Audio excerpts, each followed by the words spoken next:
kind of display does? What kind of effect could it have? Well, I mean, I think it lets New York City as a whole know that this affected a lot of people here.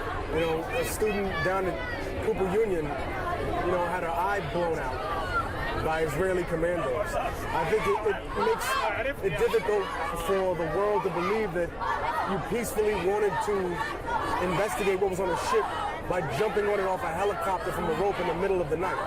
You know, the other ships were searched in a much more professional manner, and I think when people talk about individuals that wanted to provoke someone else, obviously we can see who wanted to provoke who. Well, actually, the statement that's come out of the White House from U.S. President Barack Obama is that all the facts are not known yet.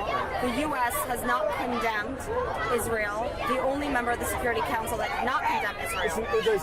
Israel will condemn Israel before the United States condemns Israel. Why do you say that? Because there are people there who were at the protest yesterday, who were there before our protest got there to condemn Israel for desecrating their graves and for turning Judaism into a nationality rather than a religion. So there are already individuals that have a conflict within the sphere of what someone would look at as the other side, whereas I look at the problem and the issue, I see several sides to it. I see several issues. And not to think that there's just two sides pulling on Obama. I bet there are 4, 5, or 6 sides that are pulling at him. So he's trying to angle which best way he will offend the least amount of people. The U.S. has asked for Israel to conduct a transparent investigation. That's impossible. The only way a transparent investigation or an unbiased investigation will happen is if it's an independent investigation. Unfortunately, you know, the UN Security Council, without the United States, has no teeth. It's incapable of enforcing anything. So, this brings me back to a question that I've asked you before. Right. How do you create change? I mean, beyond this demonstration? Well, I think this is an interesting step. I think this shows people that there are several individuals from all over New York City, New Jersey, that have a sentiment, that have a dedication, that are willing to take to the streets. It's good to galvanize the public, to make them show that there's support for it. But I think beyond that, this is just like pre-step one.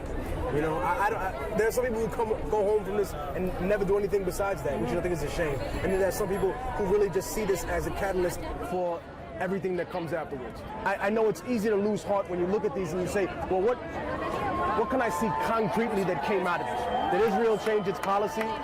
But I think that when you show people that we're willing to organize and you actually start doing more things like this, it leads people to remember that there still is support in the street for it, that there's a multi-ethnic and a huge varying of ages in the demographic of people and that religions. support it, and religions as well.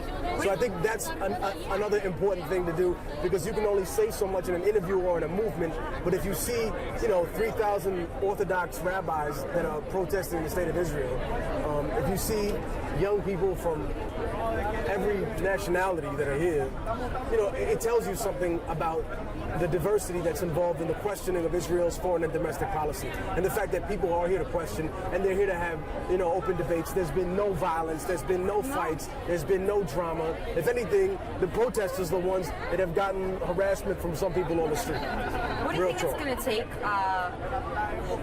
You're sneaking a whole interview into it. I like that. No, I'll ask you one last question. That's real DC of you. No, it's fine. Oh my God, it's calling me names. Last question then. Why are you taking pictures? I noticed you taking pictures. You're standing in front of the crowd. You have your camera. Cops take pictures of me. I take pictures of cops. That's how it works. There's a little bit more to it than that. Why are you taking? You're filming. I'm you're dead taking serious. pictures. When people take pictures of me, I take pictures of them. I don't know who they are. I don't know who they could be. And also, I like to document things, and I think it makes everything a lot more interesting for me. You know, when I go home, I look at it and I say, "Wow, look at this individual.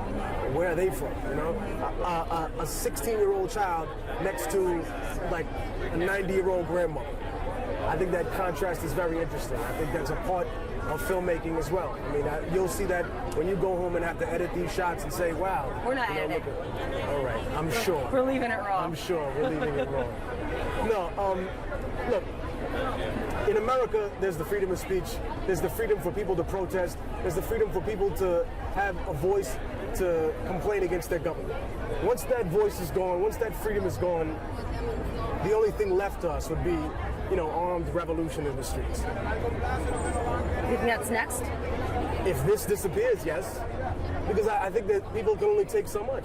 I think American public is very pacified. We're the only country that'll spend 18 hours on a fucking plane just because the guy told you not to get up out of your seat. Anywhere else, they'll rip the fucking doors off the window. Idling, just idling. But we're a very pacified nation, a lot of things. And I feel like, this allows us the expression of that. And that's why I'm here. Some people say, hey, Technique, I thought you questioned marches and demonstrations. I still do. And I still think that this is not the end-all, be-all to the problem. This is just the beginning. Okay, thank you. Thank you very much for having me.